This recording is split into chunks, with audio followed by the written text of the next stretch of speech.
A billionaire heiress crashed into his old truck. She did not know he held her father's last secret. The gravel spat from under the tires of her imported sedan. It was a sound Elara Vance associated with failure, the sound of unpaved roads, of deals that were too small to warrant proper infrastructure. She gripped the leather-wrapped wheel, her knuckles white. The car's suspension, designed for the curated perfection of city asphalt, protested every rut and stone. Her satellite navigation had died 7 miles back. The printed map on the passenger seat felt like an artifact from a forgotten era. It was thin, creased, and unapologetically analog. Her assistant, David, had insisted. He called it a contingency.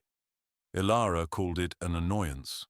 The property should have been easy to find. A simple acquisition.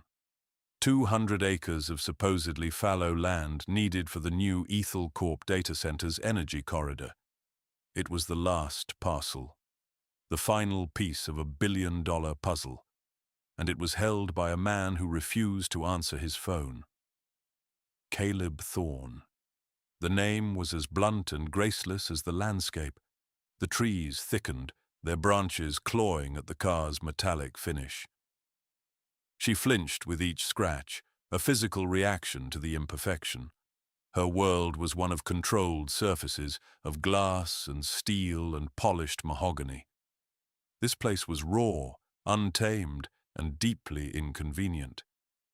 A rusted mailbox leaned wearily at the entrance to a dirt track. Thorn was painted in faded white letters. It was less a sign and more a surrender. She turned the wheel, and the car lurched onto the path. The house appeared slowly, a low-slung wooden structure that seemed to have grown out of the earth rather than been built upon it. It was flanked by a large, weathered barn and a series of fenced-in fields that were overgrown, but not abandoned. There was a logic to the wildness, a purpose she could not immediately decipher. A child's bicycle lay on its side in the patchy grass. Red. The color was a startling splash against the muted greens and browns.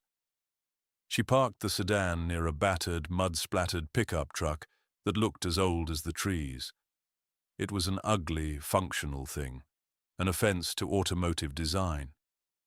She took a moment, composing her face into the mask of polite, unassailable authority she wore to every negotiation.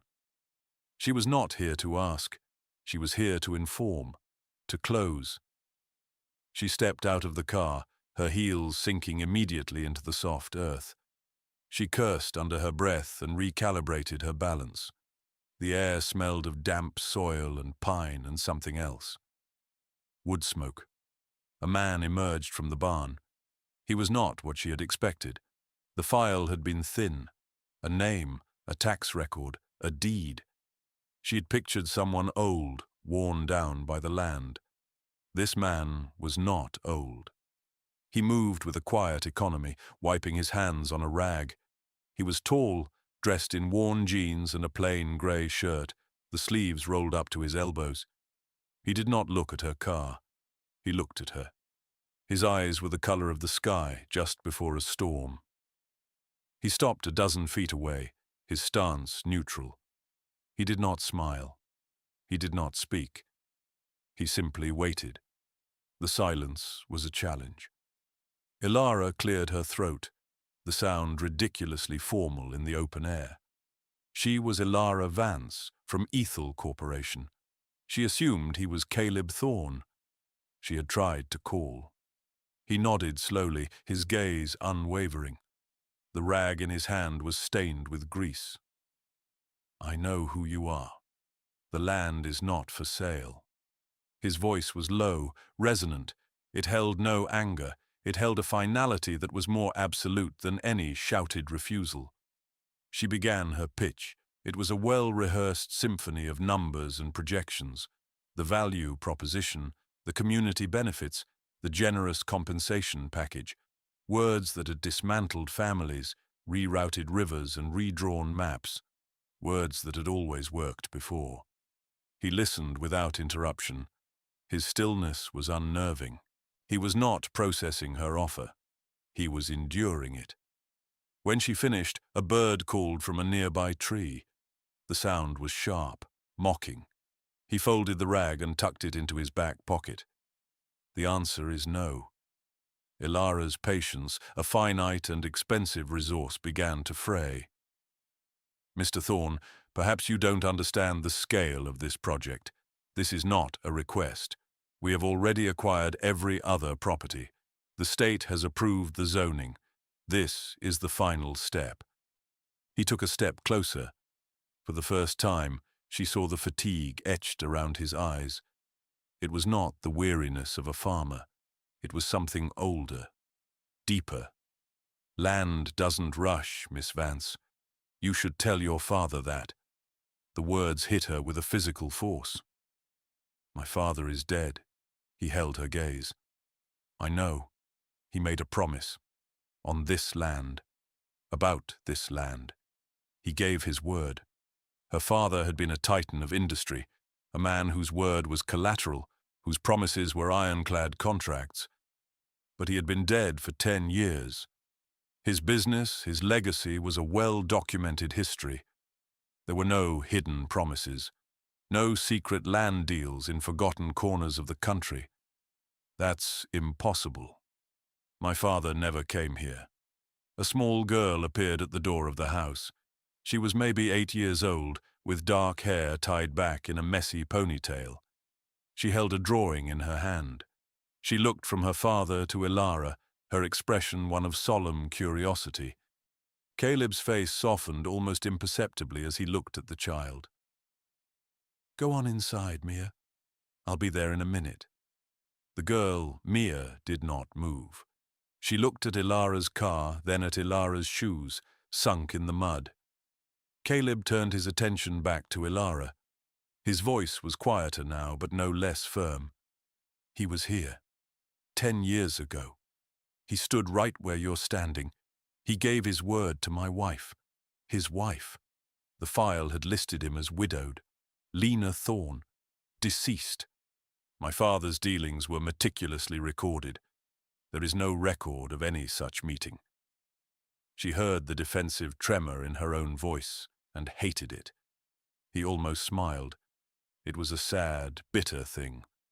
Not everything that matters makes it into a file, Miss Vance. Some things are just written down on paper, in a letter. He gestured toward the house. A promise he made to Lena. The name hung in the air between them. Lena. It was a name she knew. It was from a file she had seen years ago, a ghost in the corporate machine. A defunct project file, an old patent dispute, settled and sealed. Project Nightingale. Lena Thorne was listed as the lead engineer. The file had been closed by her father personally. Her composure, the carefully constructed fortress of her professionalism, began to crack. She saw not a stubborn farmer, but a man guarding a secret that involved her father. What letter? He turned and walked back toward the barn without another word. The conversation was over. Elara stood alone in the driveway, the dust settling around her. Her heels were ruined, her car was scratched, her deal was dead, and a 10-year-old mystery had just opened up right under her feet. She returned to the nearest town, a place called Oakhaven that consisted of a single main street and a handful of storefronts. She checked into the only motel, a clean but Spartan establishment with faded floral bedspreads.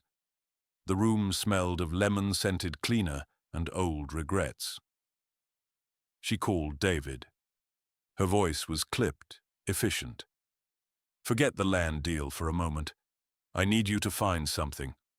Project Nightingale, Aethel files from 11 years ago. The lead was an engineer named Lena Thorne. I need everything you can find, and I need to know if my father ever had off-the-books travel to this region. David was silent for a moment. He was the best researcher she had ever employed, a digital ghost who could slip through firewalls and unearth buried data with surgical precision. "Is everything all right, Elara? Just get me the file." She hung up and stared at the peeling paint on the ceiling. The man's face floated in her mind, his eyes, the quiet, unyielding certainty in his voice. He gave his word to my wife. The corporate world she inhabited was built on contracts, on loopholes, on clauses and subclauses. A man's word was a quaint, archaic concept. For her father, however, it had been currency. If he had given his word, he would have honored it, which meant one of two things. Caleb Thorne was lying, or someone at Aethel Corp had buried her father's promise. The next morning she drove back to the Thorne property. She did not know why. It was an illogical, inefficient move, a deviation from protocol. But the mystery of it, the personal connection to her father, pulled at her. She found him repairing a stretch of fence by the road. He worked with a steady, practiced rhythm, his movements precise. The old posts were weathered grey, the new ones a pale, raw yellow. She did not get out of the car. She watched him through the windshield. He did not acknowledge her presence. The girl, Mia, came out of the house. She carried a small metal lunchbox. She walked to the fence line, opened the box, and handed her father a sandwich wrapped in wax paper. He stopped his work, sat on the grass, and began to eat. The girl sat beside him, chattering away, pointing at a bird in a tree. It was a scene of such simple, self-contained peace that it felt like a judgment on her own life, a life lived in boardrooms and first-class cabins, a life of perpetual motion and transactional relationships. Caleb looked up and his eyes met hers through the glass. He did not wave. He did not scowl. He just looked, acknowledged. Elara put the car in reverse and drove away. That afternoon, David called. His voice was tense. "I found something. Project Nightingale was a proprietary energy cell, a new type of battery, far ahead of its time. Lena Thorne was the inventor. Caleb Thorne was her co-inventor. The project was shelved due to instability issues. That's the official story. And the unofficial one. The technology was not unstable. It was revolutionary. It would have upended the entire energy sector. Sterling's division, the Fossil Fuel Acquisitions Group, would have become obsolete overnight. Sterling, her colleague, her rival on the board, a man whose ambition was a barely concealed blade. David continued. Lena Thorne filed a lawsuit claiming Aethel stole the patent. It was a nasty fight. It drained her resources. Aethel's lawyers buried her in motions. Then there was an accident. A lab fire at her private workshop.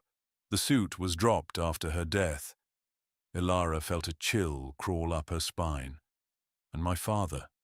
There's no official travel record, but I cross-referenced his private pilot's flight logs with local airstrips. He landed at a small field about 20 miles from Oakhaven.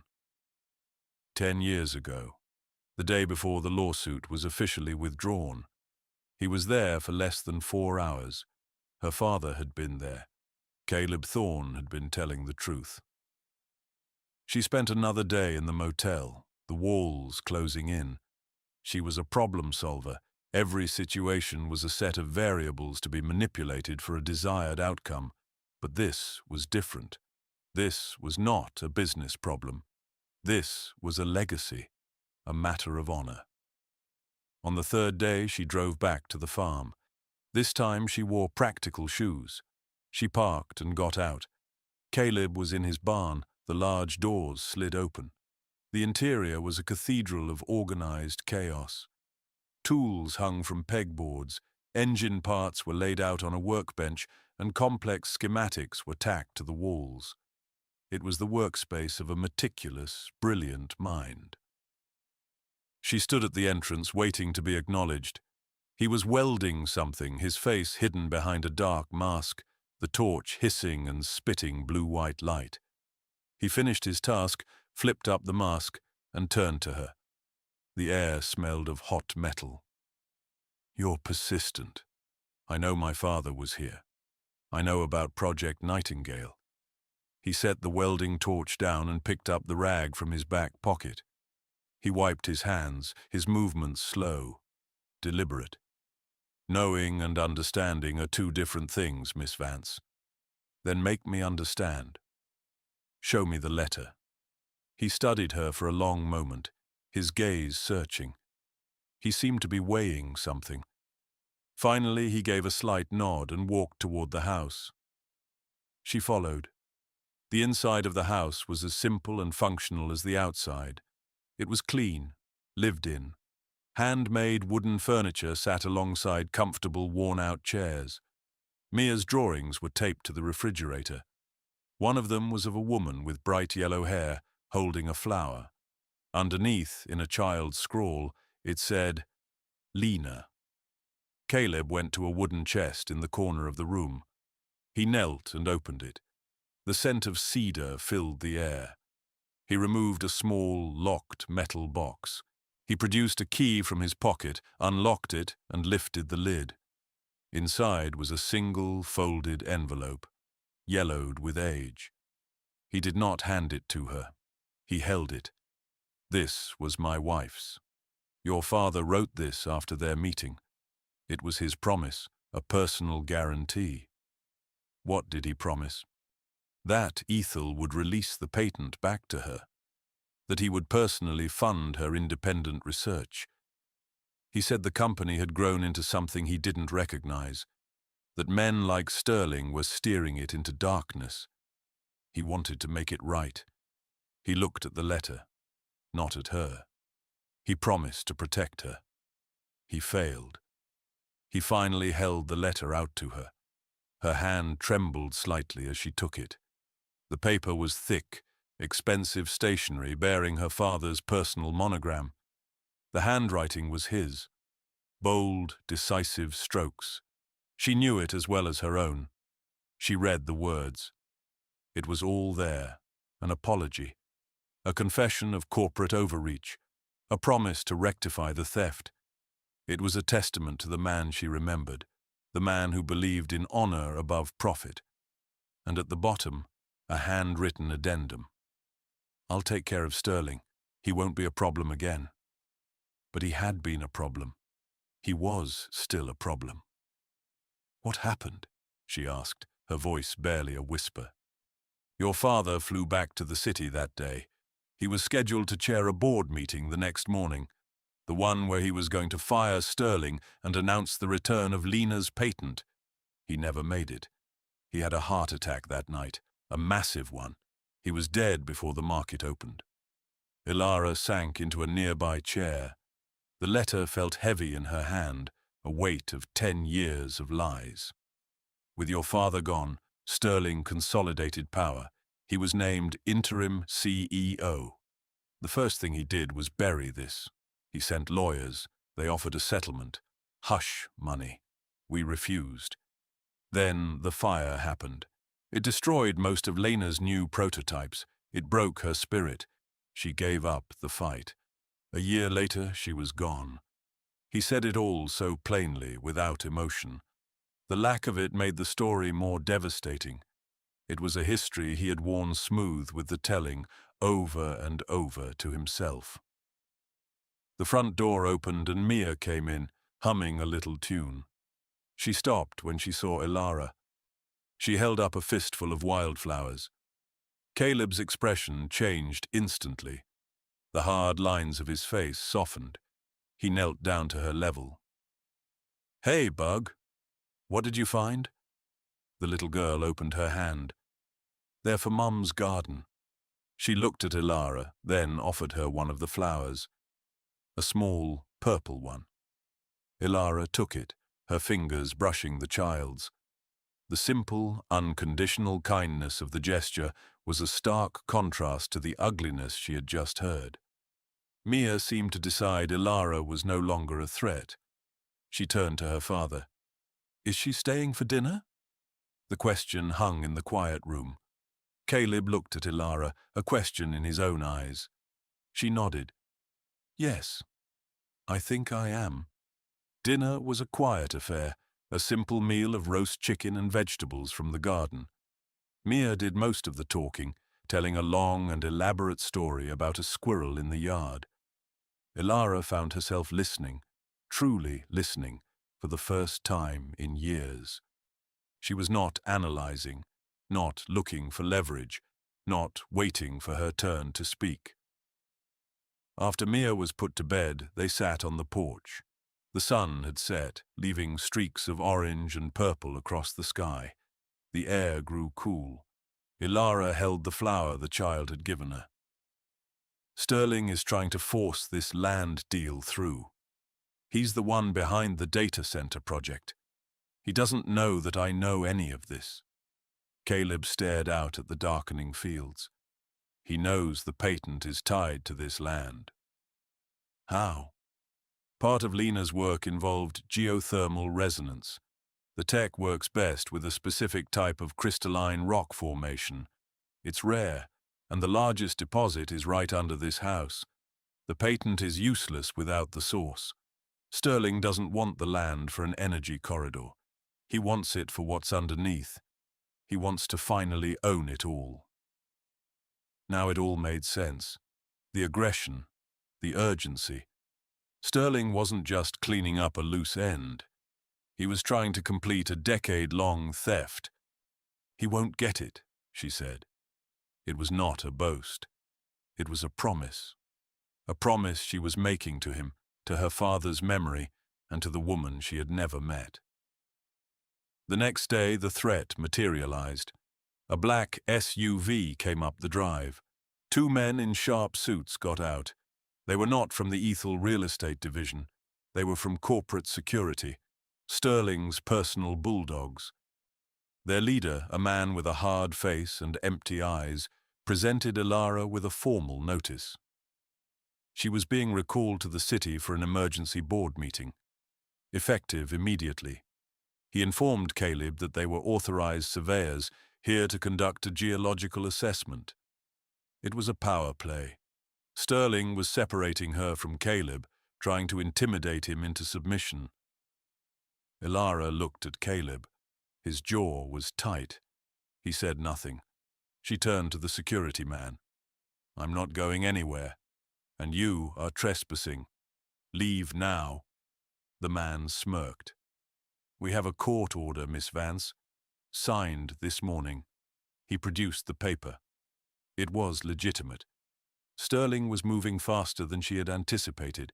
He was using the full weight of the company against them. Caleb stepped forward. You can have your survey. But she stays. The security man looked from Caleb's calm, immovable expression to Elara's defiant one. He seemed to calculate the cost of a direct confrontation. He shrugged. Fine. The survey will take a few days. The board meeting is in 3. Be there. The SUV drove away, but 2 of Sterling's men stayed, setting up their equipment at the edge of the property line. They were a constant, silent presence. A siege had begun. Elara's phone rang. It was David. His voice was strained. Elara, Sterling is making a move. He's called a vote of no confidence against you. He's citing your unauthorized absence and erratic behavior regarding the Oakhaven acquisition. He's trying to have you removed. Of course he was. He was not just trying to win. He was trying to annihilate her. That night, the power went out. Caleb did not seem surprised. He lit several kerosene lamps, their soft, golden light filling the small house. Mia treated it like a grand adventure, playing shadow puppets on the wall. He checked the main breaker. The line's been cut, down by the road. They were trying to isolate them, to make them uncomfortable, to make them fold. Elara felt a surge of fear, an unfamiliar sensation. She was used to being in control. Here she had none. She was in his world, a world of physical realities, not digital transactions. She watched him move through the familiar darkness of his own home. He was calm, prepared. He was not afraid. He brought her a blanket. It's an old house. It gets cold. She took it. Their fingers brushed, a small spark in the lamplight. Thank you. He sat in the chair across from her. You're not like him, are you? Your father. I used to think I was. I used to want to be. Now, I'm not so sure. Most people only see what's flowering, he said, his gaze distant. They miss what's moving underneath. Your father saw the rot in his own company. He tried to cut it out, and it killed him. Maybe. Or maybe it's what keeps him alive, in places like this. The forced proximity of the blackout changed something between them. The professional barriers crumbled, replaced by a shared vulnerability. She told him about her life in the city, the relentless pressure, the hollowness at the center of her success. He listened, his silence a comforting presence. He did not talk much about himself, but she learned about him in the details. The way he fixed the leaky faucet with a quiet competence. The way he read Mia a bedtime story, his voice soft and gentle. The way he looked at the drawings on the refrigerator, a flicker of profound loss and love in his eyes. She began to see the man behind the stoicism. A man who had lost everything, but had refused to be broken.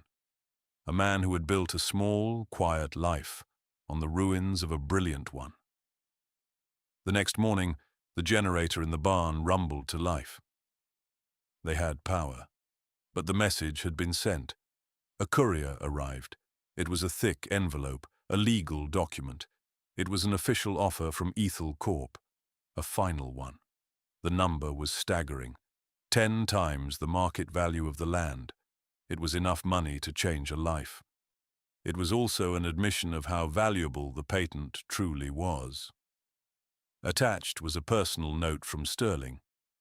Elara, don't let sentimentality cloud your judgment. This is a good deal. For everyone. Take it and come home. She handed the offer to Caleb. He glanced at the number and pushed it back across the table. It's not for sale. A car horn blared from the driveway. It was an old, dusty sedan. An elderly man with a kind, wrinkled face got out. He carried a covered casserole dish. Mr. Abernathy, Caleb said, a genuine warmth in his voice. The old man nodded to Caleb, then to Elara. Heard you had some trouble with the power. Thought you and the little one might appreciate a hot meal. Martha's specialty. Mr. Abernathy was the town's retired lawyer. He had known Caleb's family for 50 years. He was the wise elder, the keeper of the town's history. He stayed for a while, sipping coffee at the kitchen table. He talked about the weather, the poor fishing season, and the changing times. But his eyes were sharp. He was assessing Elara. As he was leaving, he paused at the door. He looked at Caleb. Your wife, Lena, she was a brilliant woman. She left something with me for safekeeping. Said if the time ever came when you needed it, I should give it to you. I think the time has come. He went to his car and returned with a small, heavy metal case. He placed it on the table. He patted Caleb on the shoulder, gave Elara a knowing look, and left. The case was locked. There was no key. Caleb looked at it, a strange expression on his face, a mix of hope and pain. He took it to his workshop. Elara followed. He did not use a drill or a crowbar. He studied the lock, then began to work on it with a series of small, precise tools. It was the work of an engineer, not a brute. After several long minutes, there was a soft click. He opened the lid. Inside, nestled in foam, was a single object. A polished silver cylinder about the size of a coffee thermos. Wires and delicate circuitry were visible through a glass panel. It was a prototype, the Nightingale cell. Next to it was a small USB drive. They took the drive back to the house and plugged it into Elara's laptop. It contained Lena's entire research archive, lab notes, video logs, test results, and a private journal. Elara began to read. She read about Lena's excitement, her breakthroughs, her dreams for the technology. She read about the pressure from Aethel, the threats from Sterling, the betrayal she felt. And then she found the last entry. It was dated the day before the lab fire. Sterling knows. He cornered me today. He said if I don't sign over the patent, he'll ruin me. He'll ruin Caleb. He said accidents happen. I'm scared. I moved the working prototype to Abernathy's. The one in the lab is a decoy. I'm also uploading a copy of this entire drive to an offline server. He can burn my lab, but he can't burn the truth. It was the smoking gun, a direct threat, a confession of intent. Elara's mind, the cold, calculating machine that had won her a fortune, kicked into high gear. She was no longer on the defensive. She was on the attack. She looked at Caleb. The board meeting is in 2 days. We have everything we need. He looked at the prototype, then at her. His expression was one of reluctant trust. What's the plan? The plan was simple, and it was ruthless. It was a plan born of her world, designed to destroy a man like Sterling on his own turf. She spent the next 36 hours on the phone. She called David, giving him a stream of precise instructions. She called the one board member she knew she could trust, a man who had been her father's oldest friend. She called her personal lawyer, a shark who smelled blood in the water. She was transforming. The detached, transactional CEO was being replaced by something else. A warrior, a protector. She was not just fighting for a piece of land or a patent. She was fighting for a dead woman's legacy, a good man's future, and her father's honor. Caleb watched her, a silent partner in the unfolding war. He answered her questions about the technology, explaining the science in clear, concise terms. He provided the technical proof she needed to back up the emotional and legal arguments. He saw the woman she was, not the one she pretended to be. He saw the intelligence, the fire, the deeply buried integrity that was finally coming to the surface. On the morning of the board meeting, a helicopter landed in the field behind the house. Elara had arranged it. There was no time to drive. Caleb was coming with her.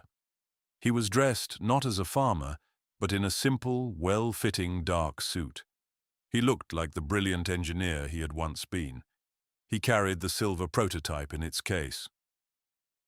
Mia watched them from the porch, her small face anxious. Mr. Abernathy's wife was there to stay with her. Elara knelt down in front of the little girl. We'll be back soon. I promise. Mia suddenly threw her arms around Elara's neck. It was a spontaneous, trusting embrace that shattered the last of Elara's emotional armor. She hugged the child back, a fierce, protective feeling rising in her chest. As they flew toward the city, the rural landscape giving way to the sprawling geometry of the suburbs, Caleb spoke. His voice was quiet over the thrum of the rotors. Thank you. It was a simple phrase, but it held the weight of a decade of grief and struggle. She just nodded, unable to speak. They landed on the rooftop helipad of the Aethel Tower. The city air was thick with fumes and ambition. It felt foreign to her now. David met them at the door. He handed her a tablet. Everything is ready. The board is assembled. Sterling is feeling confident. He thinks he has the votes. She looked at Caleb. Ready? He nodded, his hand tightening on the case. For Lena. They walked into the boardroom. It was a place she had commanded 1,000 times. A theater of power she knew intimately. The long mahogany table gleamed under the recessed lighting. The faces of the board members were a familiar gallery of greed, caution, and calculation. Sterling sat at the head of the table in her chair. He looked surprised to see her, and even more surprised to see Caleb. His confidence flickered for a fraction of a second. "Elara," he began, his voice a smooth, predatory purr. "I'm glad you could make it. We were just discussing your abdication." She did not take a seat. She stood at the opposite end of the table, a general surveying the battlefield. Caleb stood beside her, a silent, imposing presence. "There has been a change of agenda," she announced, her voice ringing with an authority that had been absent for weeks. "Today we are not discussing my leadership. We are discussing the history of this company. We are discussing Project Nightingale." A murmur went through the room. Sterling's face hardened. "That project was closed years ago. It has no bearing on current business." "On the contrary," Elara said, "it has a direct bearing on our future and on yours." She began her presentation. She did not use corporate jargon or bullet points. She told a story. The story of Lena and Caleb Thorne. The story of a brilliant invention, of a corporate theft, of a promise made by her father. She put Lena's journal entries up on the main screen. The words of a dead woman accusing the man at the head of the table. She put up her father's letter, his handwriting, a ghost in the room, sealing his intent. Sterling blustered. He called it fiction, a desperate fabrication from a disgruntled former employee and a failing CEO. Then Caleb stepped forward. He placed the silver prototype on the table. The room fell silent. "This is the Nightingale cell," Caleb said, his voice calm and steady. "The one your lawyers claimed was destroyed in a fire. The one that was never unstable. The one that will power the world for the next 100 years." He looked directly at Sterling. "And this is the patent that you stole from my wife." Elara played the final card. She put the audio file on the screen. It was a recording of Lena's last phone call to Mr. Abernathy, her voice shaking but clear, describing Sterling's threats. The board members stared at Sterling. His mask of control had shattered. His face was pale, his eyes wide with panic. The loyal board member, her father's old friend, stood up. He made a motion to remove Sterling from the board and as an officer of the company, effective immediately, and to open a full internal and external investigation into his activities regarding Project Nightingale. It was seconded instantly. The vote was unanimous. Sterling stared at Elara, his expression one of pure hatred. "You'll regret this." She met his gaze without flinching. "No. For the first time in a long time, I won't." Security escorted a broken, defeated Sterling from the room. His reign was over. In the aftermath, Elara moved with swift efficiency. She did not just want victory. She wanted justice. The company formally returned the patent to Caleb. They issued a public apology to the Thorne family. She personally established the Lena Thorne Foundation, funded by the initial profits from the Nightingale project, dedicated to supporting young, independent inventors. Her work was done. She had cleaned the rot from her father's company. She had honored his promise. But the victory felt hollow. The boardroom, once the center of her universe, now felt like a cage. A month later, she called a final board meeting. She tendered her resignation as CEO. She had found a worthy successor, a woman who shared her newfound vision of ethical business. She was leaving Aethel Corp. For good. She sold her penthouse apartment, the glass box in the sky with its stunning, empty views. She sold her expensive car. She shed the trappings of her old life, piece by piece, until all that was left was herself. Then she drove. She drove a simple, practical truck this time. She took the gravel road, slower now, appreciating the landscape she had once despised. She found him where she had first seen him, fixing a fence. He and Mia were working together, the girl diligently handing her father tools. She parked the truck and got out. She did not wear a suit. She wore jeans and a simple shirt. Her shoes were sturdy boots, meant for walking on the earth. Caleb looked up as she approached. He did not look surprised. He looked as if he had been waiting. He did not say hello. He just handed her a hammer. She took it. She worked alongside them for the rest of the afternoon. The simple, repetitive motion of hammering nails into wood was grounding. It was real work. Building something. Mending something. Mia chattered happily, treating Elara's presence as the most natural thing in the world. As the sun began to set, casting long shadows across the fields, they finished the last section. Caleb reached for the hammer to put it away. His hand closed over hers on the handle. It was the first time they had touched. Truly touched. His skin was warm, calloused. A current passed between them, quiet and powerful. He did not pull away. Neither did she. His eyes, the color of a storm-cleared sky, held hers. She saw her future in them, not a future of stock prices and market shares, but of sunrises and wood smoke and a little girl's laughter. He finally smiled, a real smile. It transformed his face. "Welcome home," he said. "Some fences mark where a world ends. Others mark where one begins."